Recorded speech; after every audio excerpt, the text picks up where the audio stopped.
my name is Philo Beck, and you're the Rabbi from another planet. Please like, share, and subscribe, and ring that little bell so you're notified when new videos drop. And I have been watching Tenet. I keep saying, when I say Tenet, but it's Tenet. I really got to get my mind Tenet. It's the name is a palindrome.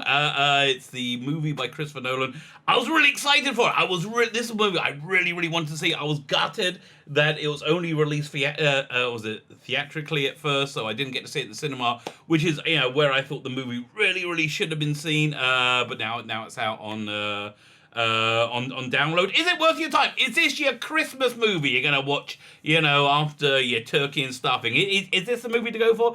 Nah, not really. I mean, listen, if it was on TV for free, yeah, it's worth watching. Otherwise, yeah, nah, not really. Which is very disappointing me because I was really looking forward to it. So listen, we're gonna get into the review. I'm gonna tell you why I think the way why I think what I think and why I feel the way I feel. Before we do that, can I ask you guys? Can you hit the like button? That is fantastic. Can you hit the share button? Absolutely wonderful word. But mostly, if you want to give me a little Christmas miracle, little bit of a Chrissy miracle, hit that subscribe button. Hit today. I look at my analytics sometimes, and half of you aren't subscribed, which cool. I am no. Thank you for watching, honestly. But can you hit the subscribe button? That would be great. That'd be fantastic. If you subscribe, you can enter my my weekly competitions. The prize this week is a pretty darn good one. It is the Rabbi from Another Planet's Christmas stocking. Rabbi from Another Planet's Christmas stocking, and we add something new into the Christmas stocking each day here as we come up to the great festive period of Crimble. So the first thing in the stocking is Quantum of Solace on Blu-ray. Nothing says a bit of Christmas like a James Bond flick. More James Bond. You got this James Bond game. Not a great game, but you get to shoot people pretending you're James Bond. Although it's not the Pierce Brosnan. I love the Pierce Brosnan James Bond. It's the Daniel Craig James Bond. You have this Star Trek game. I quite liked it. Everybody else hates it. I quite liked it. We have this book. This book's really cool. The Nth Doctor. The Nth Doctor. This is all the Doctor Who's movies that were never made, especially when the Doctor was off air between 89 and 96. Love the Leonard Nimoy take on Doctor Who. I think Pierce Bronson. Problem being, always talks about. I always say his name wrong. I don't care what his name. You know who I mean. That guy. Who I really wish would do a spy movie, and his name was something else, and I will see an older, embittered, retired James Bond. I'd love to see that. We have this audio CD, Countermeasures. It's a pretty darn cool story, the Movellan Manoever, which I bought by mistake. I normally buy this stuff on download, and I bought the CD. I clicked on the wrong thing and bought the CD by mistake. So yeah, I don't really have any need for it. We have what else? We have Red Dwarf. Red Dwarf Back to Earth on DVD. And then we added yesterday Highlander. There can be only one apart from this other one. Yeah, this is not the Christopher Lambert one. This is the Adrian Paul one. This is like a book on tape written by Kevin Scott and Mark Wright. Pretty good writers. They have a good pedigree of doing good stuff. And it's called Kurgan Rising. Still in the string route. Again, when I got a subscription to Big Finish, they say, "Do you want a freebie?" I'm like, "Yeah, okay." So they offered me that. So I took it. And the prize we're offering today, a really cool one. Something else going in the Christmas stocking is Judge Dredd, Justice One. This is a really cool Judge Dredd story. Now, Judge Dredd is science fiction, but this is real science fiction. With Judge Dredd, off in space on Justice One, which is their I keep going. It's mega city ones, Aircraft One, the Air Force One, right? So you have that as well. I'm going to add another prize in tomorrow. I might schlep this out and do the prize draw sometime during next week because I don't think there's a live stream on the TARDIS zone, which is where I normally give these things away.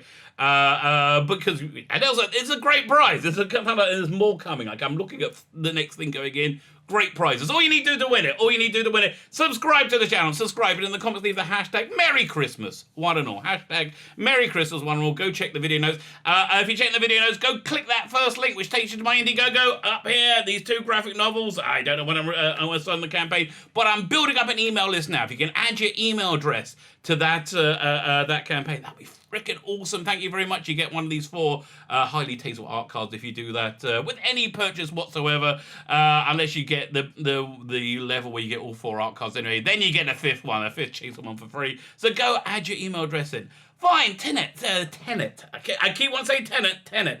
So It's an incredibly ambitious movie. This should be the perfect companion piece to what's that one he did? Inception, right? It's like it's a high, not high level. What's a high concept? A very high concept. That was a heist movie. This is a high concept spy movie, but not really. It's not really. It's more of a war movie than a spy movie. It stars John David Washington, who wasn't bad, but Leonardo DiCaprio, and he was fine in the role, absolutely fine in the role. But the power that Leonardo DiCaprio had that moved Inception forward. I also would say that.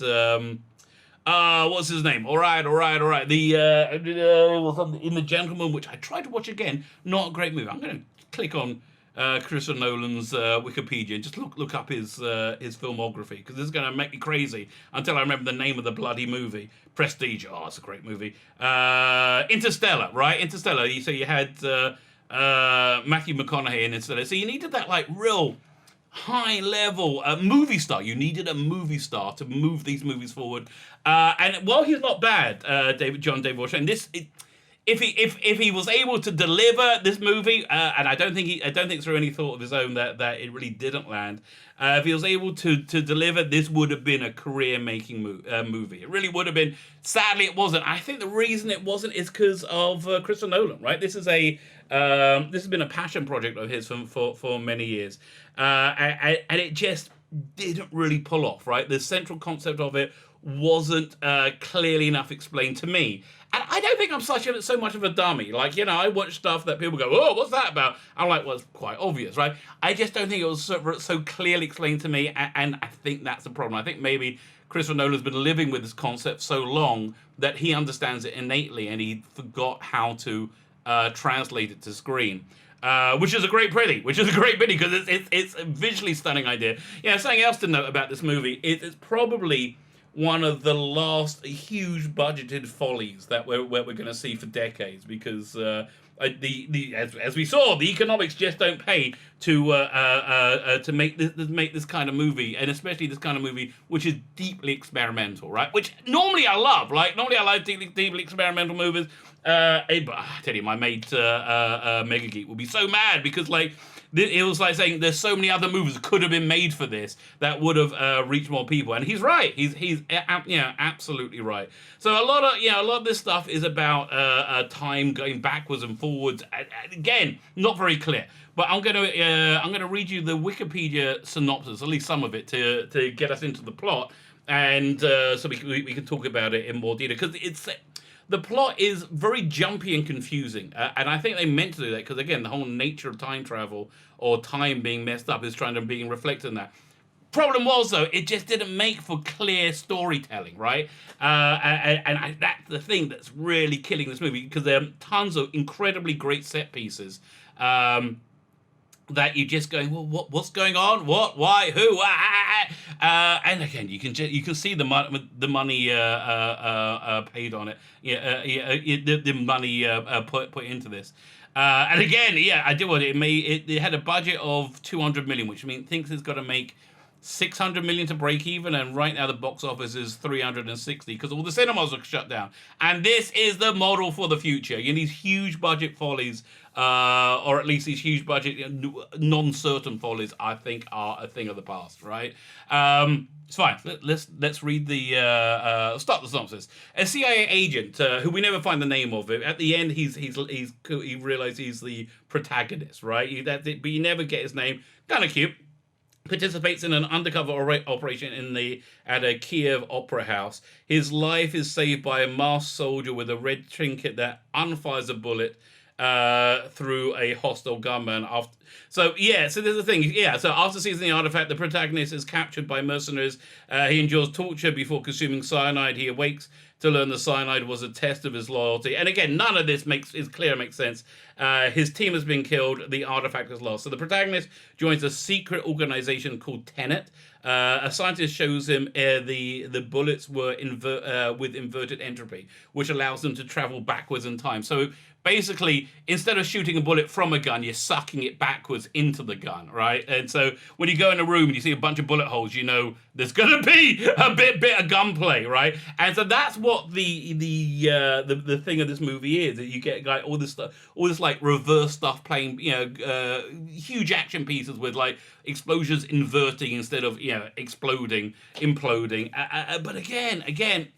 You're just going, what? Who? And it's not, and it's very, very choppy all the way through. It's 2.5 hours long, which is a bit, bum numbing. But watching at home, not such a big deal. But it's 2.5 hours long.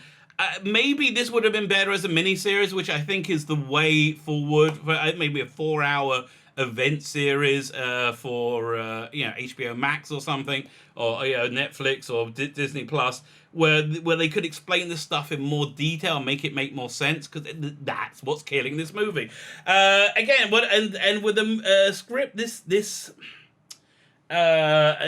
incorporeal, it's like you can't really grab onto. You really needed a great cast to be able to put it forward, and you don't. You have an average cast. You have John David Washington. Want to see him more things. I found him a charismatic and interesting leading guy.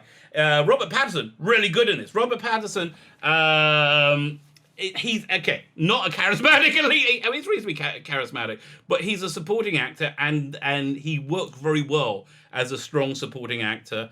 And I think that's where John David Washington is as well, right? And also the female lead, Elizabeth Debicki, who I've never seen in anything before. Her story didn't really relate to me, and it gets kind of obvious from the second half of the movie when you get a better idea what's going on, like what's going to be happening with her. Again, just not strong enough to really pull this movie forward. He had was it Marion Coulter? I can't remember her name, but she was in Inception. Michael Caine's in it. Kenneth Branagh's in it playing a Russian national. And so I got to ask you, like, in Hollywood now, it's verboten for somebody who is straight to play a gay person, or somebody who is what's the word? Gender normative? Is that the right word? I don't know. But to play a trans person, right? It's verboten. So why can you have an English person play a Russian guy, a Russian national? I really don't know. So there's a lot of very, very clever stuff going on here. Especially when the characters themselves, about halfway through the movie, start getting inverted. And so they perceiving time backwards, which is really, again, weird, but it's not really delivered in a way that's really what's the word I'm looking? Not delivered in a way that's convincing. If you saw Interstellar, you had this really kind of a boring movie. I have to tell you, kind of a boring movie. I don't mind watching it again. Would have been better as a 3-4 hour miniseries. But you have this great scene at the end where Matthew McConaughey goes into the heart of this black hole and experiences time physically, right? He sees time as like, as non-linear physical thing. Freaking incredible, and that really works. This one just doesn't, and you can get an understanding why this got greenlit, because they said, well, they made Inception work, they made Interstellar work, why wouldn't this work? And it just didn't. So Elizabeth Debicki is kind of she's married to this billionaire arms dealer guy, who are all looking for these inverted rounds, or these MacGuffins. They're essentially MacGuffins to do with inverted stuff, and you get like incredible set piece after incredible set piece. The initial thing in the opera house, the initial attack in the opera house, just incredible, and it maintains that the entire way through the movie. Honestly, I'd love to see Chris Nolan do a James Bond movie. But I think the trouble is, I think he's bored as a filmmaker. He's always pushing to find new ways to go, which is great, which is fantastic. You got to push on a $80 million budget now rather than a $200 million budget. That's really the way things are going to go. The only person who I really loved, and I love him in pretty much everything, is Hamish Patel, who I got to know playing what's his name? He was a character in EastEnders. It was a character in EastEnders. He turns up in everything. He starred in Yesterday. He was in Inception. He's great in this. Absolutely great in this. probably would have been better as a protagonist than John David Washington if he like worked out and bulked up a bit and and could be convincing as a as an action hero. The fights fantastic. Again, John David Washington completely carries it off. Michael Caine's in it. He's in it for like a scene to point people in the right direction. Pretty much exactly the same way in Inception. Okay, this case going back to this should be the perfect companion piece to Inception. And if it were. Yeah, if it was. If it worked, it would be. But it's not. So, this really highlights the problem with not having theatrical releases, because watching this at home and watching the cinema are two very different things. Even if you have a home cinema setup, which I do, but it's not just that. It's when you go to the cinema. I said this in my video yesterday, the day before. When you go to the cinema, you invest at least $20 in a ticket. You're probably paying between $50 and $100 to go out, and you've gone out, and so you invested. You're gonna give this movie the benefit of the doubt. You're gonna want to like it. People want their investments to be good. They do not want them to be bad. So they're gonna try and like it. When you're watching at home, not so much. So right now it's released on download. You can buy it. Don't buy it. It's not totally don't buy it. Don't buy it. And January 5th it comes out on rental. It's worth renting as a curiosity if you've seen the rest of Christopher Nolan's work and you like it and you want to go, well, what could have gone wrong? Really, he's delivered great movie after great movie. I mean, look, let me go through his filmography, and it's basically a perfect filmography. He has.